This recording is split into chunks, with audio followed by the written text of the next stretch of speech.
अस्सलामुअलैकुम। मेरा नाम डॉक्टर सुमैया जिब्रान है। मैं अपने YouTube channel Ashfaq memorial clinic में आप सबको खुशामदीद कहती हूँ। आज मैं आपको जॉइंटिस के बारे में बताना चाहती हूँ। जॉइंटिस क्या है? जॉइंटिस जो है वो एक बीमारी नहीं है बल्कि एक सिम्टम है। इसमें क्या होता है, इसमें आपकी पूरी बॉडी, आपकी जो है वो आइज़, नेल्स और जितना भी आपके पाम्स हैं, ये सारी जो है बॉडी जो है वो येलो कलर की हो जाती है। इसे हम पीलिया भी कहते हैं। क्या वजह होती है जो बॉडी येलो हो जाती है? असल में इसको थोड़ा सा समझ लेते हैं कि हमारे जो जिस्म में लाल खलिए जो होते हैं, आरबीसीज जो होते हैं, वो उनकी जो लाइफ स्पैन होती है वो 120 डेज़ होती है। 120 डेज़ में वो टूटना शुरू हो जाते हैं। जब आरबीसीज टूटते हैं तो ब्लू रिबन बनता है। फिर यही ब्लू रिबन जो है वो मुख्तलिफ मराहल से गुज़र कर लिवर में जाके, बाइल डक्ट में जाके और फिर इंटेस्टाइन में जाता है और फिर इन सारे मराहल से गुज़र कर वो हमारे स्टूल के ज़रिए से बाहर निकल जाता है और यूरिन के ज़रिए से बाहर निकल जाता है। ये तो नॉर्मल प्रोसेस होता है। अब इस पूरे प्रोसेस में अगर जो है इसकी टूट फूट जो है वो किसी बीमारी की वजह से ज़्यादा हो रही है, या जिगर किसी बीमारी का शिकार है, या बाइल डक्ट किसी बीमारी का शिकार है, तो फिर ब्लू रिबन जो है वो जिस्म से नहीं निकल पाता है और उसकी जिस्म में ज़्यादती हो जाती है। तकरीबन 2 मिलीग्राम पर डेसीलीटर जब ये होता है, उससे ज़्यादा हो जाता है, तो फिर बॉडी जो है वो येलो डिस्कलरेशन हो जाती है। अच्छा, अब हम ये देखते हैं कि क्या इसके कॉजेज़ हैं और क्या इसकी टाइप्स हैं। जो कॉजेज़ है उसी में से हम टाइप समझ लेते हैं। एक है प्री हेपेटिक जॉइंटिस, एक है हेपेटिक जॉइंटिस और एक है post hepatic jaundice. Pre hepatic जैसे नाम से जाहिर है, यानी लिवर से पहले, लिवर में आने से पहले ब्लू रिबन जब निकलता है, आरबीसी जब टूटते फूटते हैं, तो उसको हम कहते हैं हीमोलिसिस। ये हीमोलिसिस स्प्लीन में होती है, यानी कि वो तिल्ली में होती है। तिल्ली में वो टूट फूट का शिकार होते हैं, जिसकी वजह से जो है वो ब्लू रिबन निकलता है। अगर ये टूट फूट हीमोलाइटिक एनीमिया जो होती है उसमें टूट फूट बहुत ज़्यादा हो जाती है, तो ये ब्लू रिबन ज़्यादा मिकदार में हो जाता है, तो उसको हम कहते हैं प्री हेपेटिक जॉइंटिस। इसके बाद आता है हेपेटिक जॉइंटिस, यानी लिवर में कोई अगर प्रॉब्लम है, जैसे हेपेटाइटिस हो गया है, वायरल हेपेटाइटिस हो गया है। वायरल हेपेटाइटिस कौन कौन सा होता है? Viral hepatitis A, hepatitis B, hepatitis C, hepatitis E, कोई सा भी हेपेटाइटिस हो जाता है, तो जो ब्लू रिबन जब जिगर में आता है तो फिर उसका जो कॉन्जुगेशन का और जो प्रोसेस होता है वो सही तरीके से नहीं हो पाता है, वो बॉडी से नहीं निकल पाता और उसकी ज़्यादती हो जाती है, तो उसको हम हेपेटिक जॉइंटिस कहते हैं। हेपेटिक जॉइंटिस में अल्कोहलिक भी आ जाता है, अगर कोई बहुत ज़्यादा शराब पी रहा है, या लिवर की बीमारी सिरोसिस हो गई है वो भी हो सकता है, प्रेगनेंसी में हो गई है वो भी हो सकता है, ऑटो इम्यून डिजीज़ है, तो ये सारी इंट्रा हेपेटिक जॉइंटिस में आएंगे। इसके बाद है पोस्ट हेपेटिक जॉइंटिस, यानी लिवर के बाद जो बाइल डक्ट में उसको गुजरना पड़ता है। अब बाइल डक्ट में कोई भी मसला हो गया, या तो स्टोन हो गया है, तो उसकी वजह से भी जो है ब्लू रिबन ज़्यादा हो जाएगा, वो बाहर नहीं निकल पाएगा, या कार्सिनोमा हो गया है बाइल डक्ट का, पैंक्रियास का कार्सिनोमा हो गया है, तो उस वजह से उसमें वो बाहर नहीं निकल पाएगा जिस्म से और उसकी ज़्यादती हो जाएगी और उसको हम पोस्ट हेपेटिक जॉइंटिस कहेंगे। ये इसकी 3 टाइप्स थी। अच्छा, इसकी क्या सिम्टम्स होती हैं किसी को जॉइंटिस हो गया है? तो सबसे पहली जो जॉइंटिस की वो है कि इसके एब्डोमिनल पेन होता है, एपिगैस्ट्रिक पेन होता है।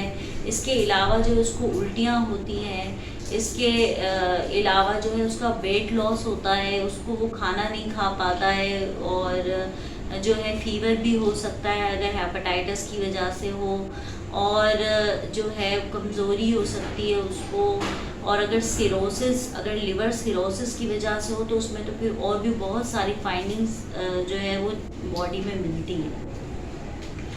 तो लिहाजा जब हम इसकी तशख़ीस भी देखेंगे तो तशख़ीस में भी जो है सबसे इम्पॉर्टेंट फ़िज़िकल एग्ज़ामिनेशन ही होगा।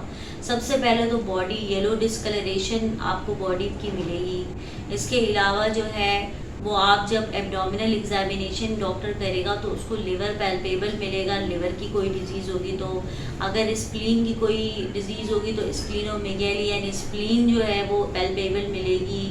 और बाइल डक्ट का मसला होगा तो फिर उसकी वजह से उसको उस जगह पे पेन मिलेगा। इसके अलावा आप अल्ट्रासाउंड करा सकते हैं, उससे आपको बाइल डक्ट का स्टोन मिल सकता है, कार्सिनोमा पता चल सकता है। लिवर का स्कैन कराएंगे, LFTs कराएंगे यानी लिवर के जो फंक्शन के जो टेस्ट होते हैं वो, जिसमें ब्लू रिबन का लेवल होगा।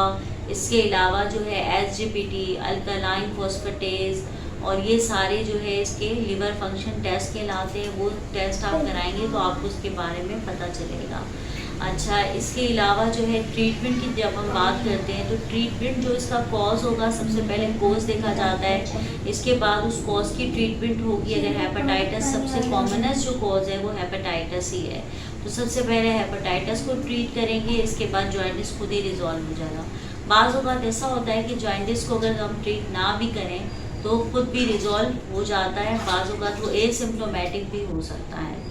अच्छा, इसके अलावा ये तो ट्रीटमेंट की बात हो गई। डाइट के बारे में मैं थोड़ा सा आपको बता दूं कि जो जॉइंटिस की जो डाइट है उसमें बहुत लोगों का ये ख्याल होता है कि जब किसी को जॉइंटिस होता है तो वो जो है खाना पीना सारा बंद करा देते हैं, कुछ भी नहीं दे रहे होते हैं, सिर्फ उबला हुआ जो है आलू दे रहे होते हैं या उबला हुआ चिकन दे रहे होते हैं या उबली हुई सब्जियां दे रहे होते हैं, इस तरह से मरीज़ को दे रहे होते हैं। तो ये मिथ जो है ये हमें इस चीज़ को ख़त्म करना चाहिए। जॉइंटिस के पेशेंट को कम ऑयल वाला खाना, कम मसाले और मिर्चों वाला खाना हम दे सकते हैं, जिसमें हम फ्रूट्स दे सकते हैं, हम सब्जियां दे सकते हैं, हम जो है इसके अलावा ये है कि गोश्त वो नहीं दे सकते हैं, अंडा नहीं दे सकते हैं। इसके अलावा बाहर की जो जंक फूड्स हैं, बर्गर है, ऑयली जो है चिप्स हैं या जो भी जंक फूड्स हैं वो हम नहीं दे सकते हैं, लेकिन हम फ्रूट्स वेजिटेबल्स वगैरह दे सकते हैं। चपाती, दाल चावल, इस तरह के जो खाने घर में अमूमन बनते हैं वो हम दे सकते हैं। अच्छा, इसके अलावा जो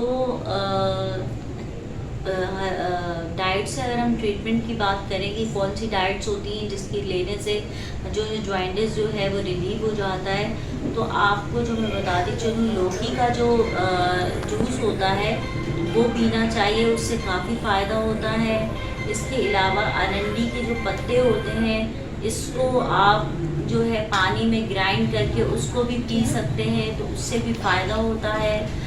और जो है गन्ने का रस है उससे फ़ायदा होता है बहुत ज़्यादा, वो भी ले सकते हैं। ड्राई फ्रूट्स में अगर हम अखरोट, बादाम वगैरह लें उससे भी फ़ायदा होता है। अलसी के बीज और जो है मेथी दाना और अदरक, लहसुन और हल्दी, इन चीज़ों को लेने से भी फ़ायदा होता है।